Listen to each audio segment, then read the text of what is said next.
esta semana el presidente de México, Enrique Peña Nieto, ofreció a 135 mexicanos recién deportados por Estados Unidos ayuda gubernamental para encontrar nuevas oportunidades en su país natal. Todo esto se produce en un clima de tensión entre los gobiernos de ambos países por las políticas migratorias del presidente Trump y por su intención de levantar un muro en la frontera. Las deportaciones de indocumentados llegaron a su máximo histórico durante la administración Obama y Trump ha prometido medidas más severas.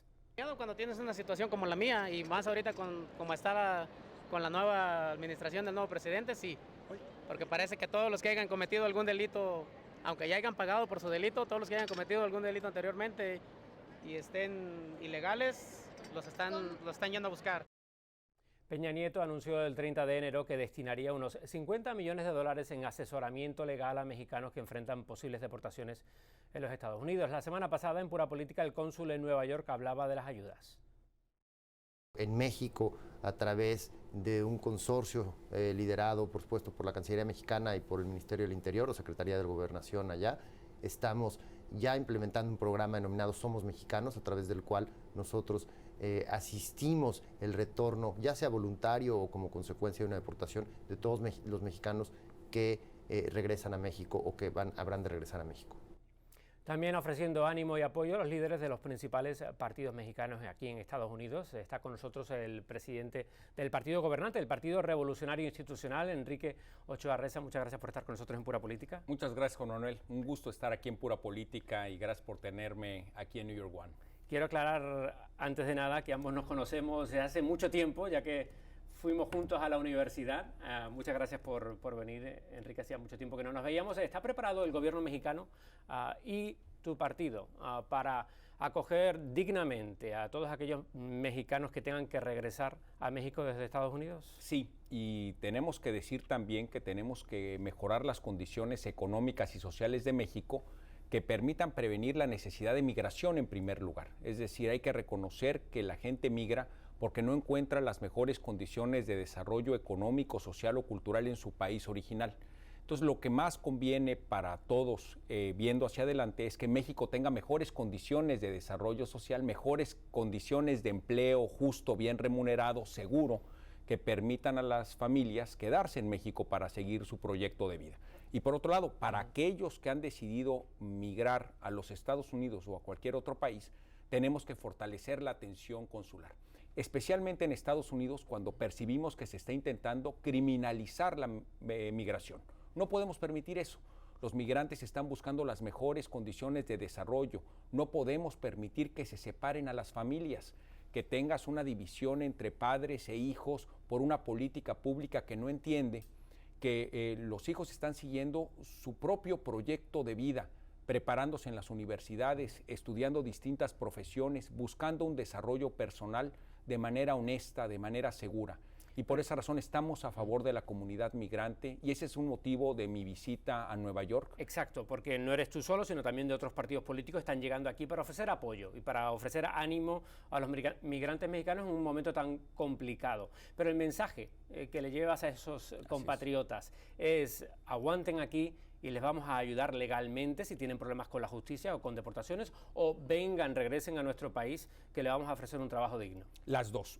Tenemos por un lado que apoyar a través de nuestra red consular que está recibiendo recursos adicionales, económicos y humanos para poder atender a la comunidad migrante cuando ve afectados sus derechos humanos. Tenemos que proteger a los migrantes de nuestro país que están en los Estados Unidos. En segundo lugar, tenemos que proteger el envío de remesas, que son producto del ahorro de estas comunidades y que están mandando de regreso a México elementos importantes de ese ahorro. Porque además también hay que reconocer que esa comunidad migrante está pagando impuestos en los Estados Unidos, está contribuyendo al desarrollo económico y por tal razón está en el interés de todos ayudar a esa comunidad y al ahorro que están enviando de regreso a México a través de sus remesas. Muchos de esos mexicanos que nos están escuchando podrían decir, porque acabas de mencionar cómo se tienen que crear en México las condiciones económicas para que no tengan que marcharse los mexicanos de su propio país, pero Eso es lo que hemos estado escuchando gobierno tras gobierno, tanto del PAN como del PRI, de tu partido, y las condiciones no siguen siendo óptimas, a pesar de que el crecimiento económico de México esté alcanzando unas cifras bastante aceptables últimamente, pero no lo suficiente como para darle trabajo a todos esos millones de mexicanos que viven en este país y que podrían terminar volviendo. Pero eso hay que subrayarlo. Lo dices muy bien. En los últimos 5 años, se han creado 2.6 millones de nuevos empleos en México. Es la cifra de creación de empleos más alta que se tiene en registro en la historia de nuestro país.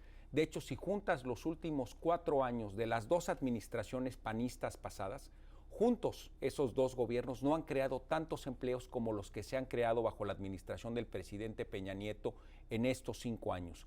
Y esto también explica por qué razón en estos últimos años vemos que hay más mexicanos yendo de los Estados Unidos de regreso a México que mexicanos viniendo de México hacia los Estados Unidos. Es decir, el flujo migratorio está cambiando precisamente porque las condiciones de creación de empleo están mejorando en México. ¿Estamos plenamente satisfechos con esto? Por supuesto que no. Queremos proponer mejores ideas, mejores políticas públicas para que existan mejores condiciones de empleo y de seguridad social en México, para que cada vez tengamos mayor oportunidad de retener el talento mexicano en nuestro país. Pero aquí viene, por supuesto, un nuevo elemento.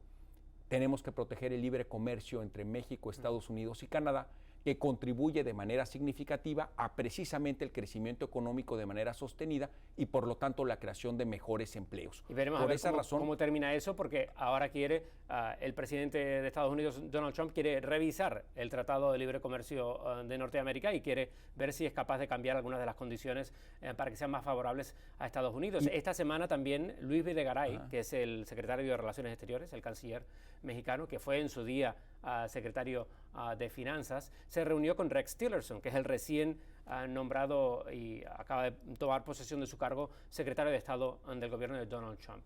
Esa conversación que tuvieron esta semana, al parecer, fue buena, e incluso Rex Tillerson ha anunciado que viajará a México en las próximas semanas. Yo sé que tú tienes una buena relación con Luis Videgaray, una relación muy estrecha. Absolutamente. No sé si sabes algo de esa conversación y cómo están las cosas ahora mismo diplomáticamente después de que se suspendiera la visita del presidente Peña Nieto aquí a Estados Unidos. Y son buenas noticias porque México debe de continuar un diálogo muy abierto con los Estados Unidos a favor de una revisión del Tratado de Libre Comercio. Recordemos, Juan Manuel, que el Tratado de Libre Comercio se discutió hace 25 años. Fueron 4 años de negociación entre 3 países, lo que derivaron en cambiar la manera en que nos intercambiábamos bienes y servicios entre los Estados Unidos, Canadá y México. Fue un cambio histórico para los 3 países.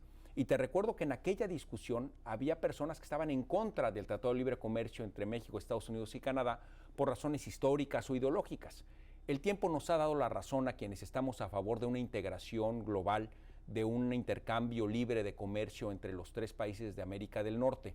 Y ahora aquellos críticos que en los 90 se oponían al Tratado de Libre Comercio, hoy son algunos de sus defensores. Es decir, es una política pública que ha resultado en condiciones de ganar-ganar. Pero sí necesita una modernización. ¿Por qué? Porque en aquel entonces no existía comercio electrónico, porque cuando se discutió el Tratado de Libre Comercio de manera original, no estaba la materia energética sobre la mesa. No era posible incluirla en un Tratado de Libre Comercio, porque constitucionalmente en México estaba reservado como monopolio estatal. Ahora las cosas han cambiado mucho en 25 años y vale la pena actualizar un tratado comercial que establezca condiciones ganar-ganar.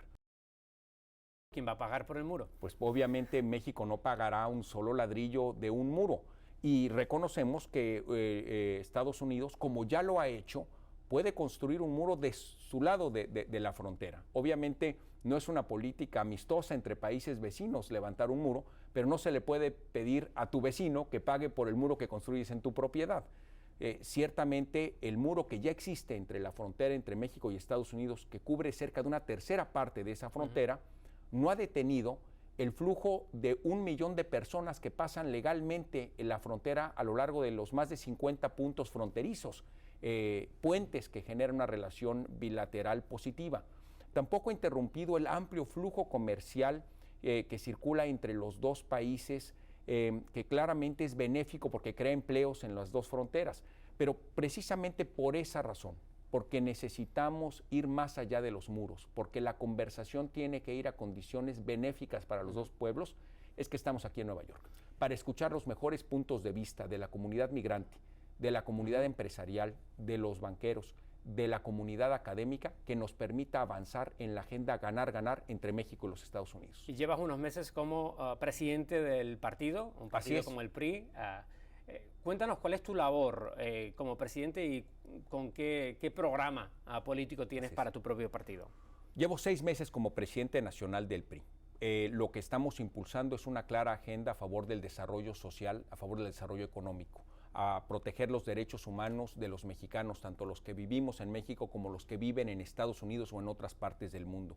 Estamos a favor de los derechos de la mujer, para detener la violencia en contra de las mujeres. También estamos a favor de que las mujeres ganen lo mismo que los hombres, para que se cumpla el principio de a trabajo igual, salario igual. Y sobre todo en un país como México, donde cada vez es mayor el número de hogares que están encabezados por una mujer. Entonces, si nosotros aceptamos la desigualdad de ingresos entre los hombres y las mujeres, estamos destinando a una parte de nuestra población a tener menos recursos económicos para alcanzar sus sueños de vida. Por esa razón estamos a favor de un México más seguro, más igual, más justo. Y eso es lo que estamos trabajando a lo largo y ancho del país. Pero también tienes un programa anticorrupción muy fuerte y en los meses que llevas en el partido... Muy importante. Absolutamente. ¿Has tomado medidas? Absolutamente. Nosotros estamos ejerciendo la rendición de cuentas políticas en el PRI. Este es un problema viejo que necesita nuevas respuestas. Tenemos que acabar con la corrupción en México y lo tenemos que hacer de manera ejemplar, de manera firme. Por esa razón en el PRI hemos decidido suspender del PRI a aquellas personas que son acusadas de corrupción. Ya que hablábamos de corrupción, porque fue una polémica salida a la que tuviste de la Comisión Federal de Electricidad. Al parecer hubo una polémica por el finiquito, por la liquidación de tu contrato al final. No sé si quieres explicar qué ocurrió con ese dinero que muchas personas dicen que no te correspondía por el tiempo que habías estado, menos de 3 años, liderando la Comisión Federal de Electricidad, y que terminó siendo más o menos como unos $85,000. Sí, un poco menos que eso, pero ciertamente es importante que me lo preguntes y que lo aclaremos. En aquel momento, cuando yo fui director de la Comisión Federal de Electricidad y salí para ocupar la posición que tengo ahora, la institución, después de que yo había salido, me entregó un finiquito, conforme a la ley que lleva 16 años vigente y que sigue siendo la ley vigente actual. Ese finiquito correspondía a lo que yo trabajé en la Comisión Federal de Electricidad. Se creó un cuestionamiento sobre ello.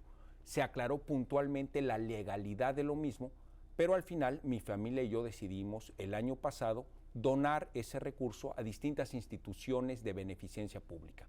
Una de ellas, alguna institución para atender a niños quemados. Otra, una parte de esa donación fue a la Fundación UNAM, a la Universidad Pública en México, que aporta a programas de investigación y de becas para estudiantes de bajos recursos. Creo que ese tema ha quedado superado, pero sobre todo, es muy importante decirlo, fue un proceso legal establecido por una autoridad distinta y autónoma el que resolvió ese caso. El año que viene, elecciones presidenciales en México. ¿En algún momento te has planteado ser candidato del PRI? No, de ninguna manera, porque yo considero que los presidentes de los partidos tienen que tener una posición de jueces en los procesos para que puedan participar libremente aquellos que sí tienen la posibilidad de participar. En otros partidos políticos, en Morena o en el PAN, precisamente los presidentes de los partidos están siendo juez y parte, porque están compitiendo para la candidatura presidencial, pero lo están haciendo desde la posición de líderes de sus partidos. Por lo tanto, usan recursos públicos de todos los mexicanos para sus intereses personales, para avanzar sus intereses políticos, que por separado pueden ser intereses válidos. Puede ser presidente de un partido o puede ser precandidato presidencial, pero en la misma posición utilizar el recurso público para promocionarte tú solo, como lo están haciendo los presidentes del PAN y de Morena, pues me parece que no es ético. Luis Videgaray, ¿sería un buen candidato a la presidencia el año que viene? Tenemos varios que pueden ser posibles muy buenos candidatos a la presidencia, pero en el PRI hemos tomado una decisión. Primero vamos a generar el programa, el plan, las ideas que vamos a presentar a las mexicanas y los mexicanos, y será después que podamos discutir los nombres de las mujeres y hombres que puedan contender. Eso lo veremos en el primer trimestre del año entrante. Pues mucha suerte con ese trabajo, Enrique, y muchas gracias por habernos acompañado en Pura Política. Oye, pues muchas gracias por invitarme y desde que fuimos estudiantes en la Universidad de Columbia, aquí en Nueva York, siempre te destacaste por querer seguir una carrera profesional en un network tan importante como este y que lleves ya 14 años en New York One. Me permito felicitarte por esa importante labor que haces y muchas gracias por invitarme a tu programa. Yo recordando también lo que tú decías como estudiantes, a lo mejor nos vemos aquí de nuevo, tú como presidente de México. No, hombre, ¿cómo crees? Muchas gracias por habernos acompañado, Enrique Ochoa, presidente del PRI.